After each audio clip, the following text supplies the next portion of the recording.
आपण कीटो अल्डॉल आणि अल्डॉलमधला डिफरन्स पाहणार आहोत। फक्त हे तुम्हाला समजण्यासाठी हे डिफरन्स आहे, बाकी कशासाठी नाही, परीक्षेतून काही येत नाही, फक्त तुम्हाला समजण्यासाठी व्हिडिओ केलेला आहे। चला तर पाहूया। इकडच्या साईडला मी लिहिते कीटो आणि इकडे आहे अल्डॉल, म्हणजेच हे दोन्ही पण रिएक्शन आहेत तुमच्या अल्डॉल कंडेन्सेशनच्या। पण या अल्डॉल कंडेन्सेशन मध्ये तुम्ही वेगवेगळे मॉलिक्यूल घेतले होतात ना। पहिल्या या अल्डॉल आणि इथं कीटोन, म्हणजे सॉरी इथं कीटो लिहिण्यापेक्षा किंवा कीटोन घेतल्यास काय चेंजेस होतात आणि अल्डॉल घेतल्यास, अल्डिहाइड घेतल्यास काय चेंजेस होतात आपण ते पाहूया।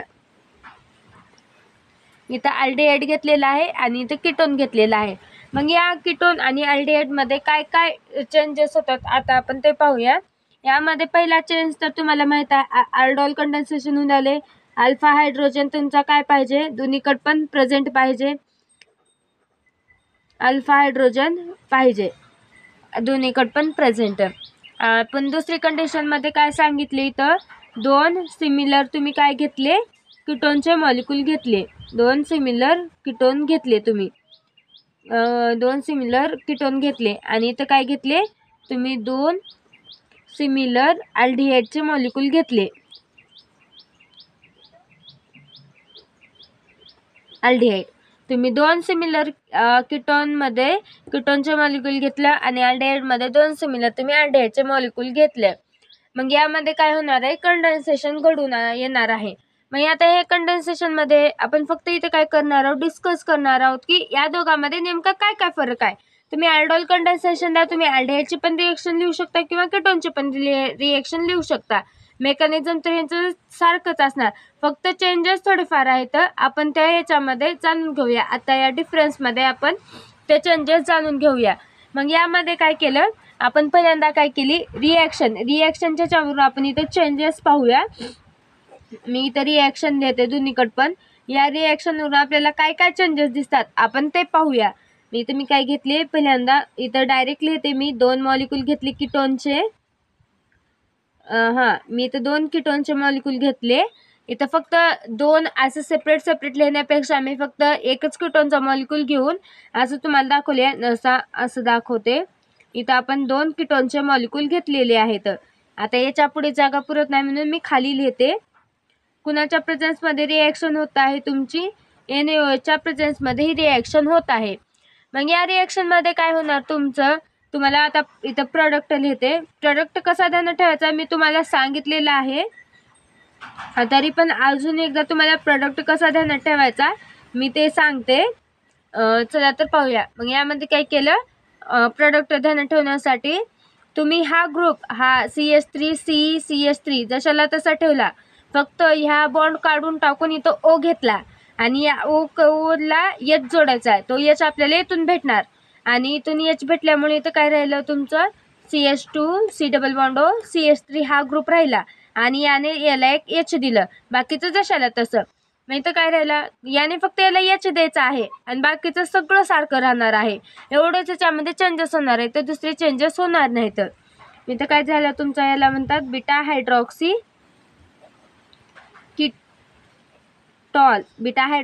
कीटॉल असे म्हणू शकतो तुम्ही याला, किंवा याला बीटा हायड्रॉक्सी कीटॉल।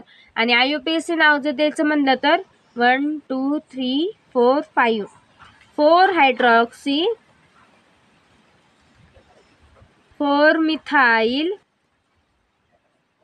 याचं पुढे नाव 1 2 3 4 5 पेंटॅन 2ONE असं आहे याचं। आणि याचं डिहायड्रेशन म्हणजे तुम्हाला माहित आहे वॉटर मॉलिक्यूल काय होणार, लॉस होणार, आणि तो वॉटर मॉलिक्यूल लॉस कुठून होणार, हा तुमचा काय आहे बीटा कार्बन, या बीटा कार्बन वरून OH आणि हा तुमचा काय अल्फा कार्बन, यावरून H in the form of H2 च्या फॉर्म मध्ये बाहेर पडणार आणि तुम्हाला प्रोडक्ट काय मिळणार, CH3 CH C double bond O CH3, यालाच तुम्ही काय म्हणलं, मेसिटाइल ऑक्साइड असे म्हणलेलं आहे, मेसिटाइल ऑक्साइड असे तुम्ही याला म्हणलेलं आहे। किंवा याला IUPAC नाव जर द्यायचं म्हणलं तर 4 मिथाइल पेंट 3En2ONe. हे तुमची काय झाली, ही कीटोनची रिॲक्शन झाली. आता आपण अल्डॉलची रिॲक्शन पाहूया आणि त्यामध्ये काय काय चेंजेस होतात ते पाहूया. आणि रिॲक्शन ते सगळं लिहिणं झाले का कंपॅरिझन करूया की या दोघांमध्ये चेंजेस कुठं कुठं झाले आणि कुठं कुठं नाही. तर आता मी इथे काय लिहिते, रिॲक्शन देते, अल्डिहाइडची रिॲक्शन देते. मग या अल्डिहाइडच्या रिॲक्शनमध्ये आपण काय घेणार, 2 अल्डिहाइडचे मॉलिक्यूल घेणार आणि ते पण कसे घेणार, सिमिलर घेणार. मी इथे काय घेतले, 2 अल्डिहाइडचे मॉलिक्यूल घेतले. हा काय आहे, माझा ॲसिटाल्डिहाइड आहे. या ॲसिटाल्डिहाइडचे मी काय घेतले, 2 सिमिलर मॉलिक्यूल घेतले. यांची पण रिॲक्शन कोणाच्या प्रेझेन्समध्ये होणार, सोडियम हायड्रॉक्साईडच्या प्रेझेन्समध्ये यांची पण रिॲक्शन होणार. आता या रिॲक्शनमध्ये आपल्याला प्रोडक्ट काय भेटतो, इथं असा आपल्याला हा प्रोडक्ट मिळाला. हा प्रोडक्ट मिळाला. मग या प्रोडक्टचं नाव काय आहे, या प्रोडक्टचं नाव आहे बीटा हायड्रॉक्सी